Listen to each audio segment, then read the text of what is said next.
I would say the first week of March, second week of the war. That 40-mile convoy really stuck in my head. To me, it was an unimaginable blunder. I never expected Russia to get caught out like that. I thought they were better than that, and this terrible logistics failure proved they were not the army I had studied for so long.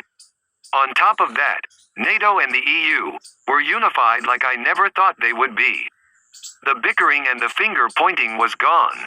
Sanctions against Russia racked up like crazy, and modern equipment poured into Ukraine like a technological dam had burst. This is what I always hoped the UN would be, but felt condemned to never see it. But shipping weapons to a country doesn't mean they'll use it well. The Afghanistan military trained with the US for literally decades, and had access to great Western technologies. But as soon as the US pulled out, they folded, no more sturdy than a wet paper bag. And this happened within hours. So frustrating. Would that happen in Ukraine too?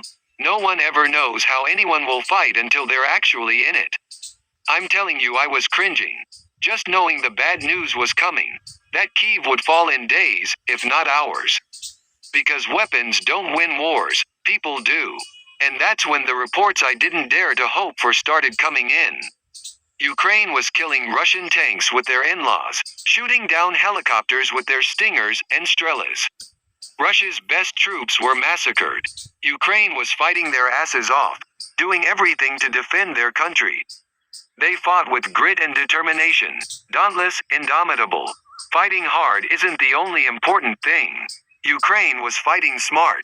That huge convoy I mentioned was a big, fat, juicy target, but Ukraine didn't use up all their ordnance on it. They saved it for heated, active battlefields, circling around Russian salients and smashing up the Russian supply lines. Ukraine clearly knew how to fight a modern war, and Russia was still fighting World War II. Russia was outclassed before they crossed the border. That's when I knew Ukraine would win.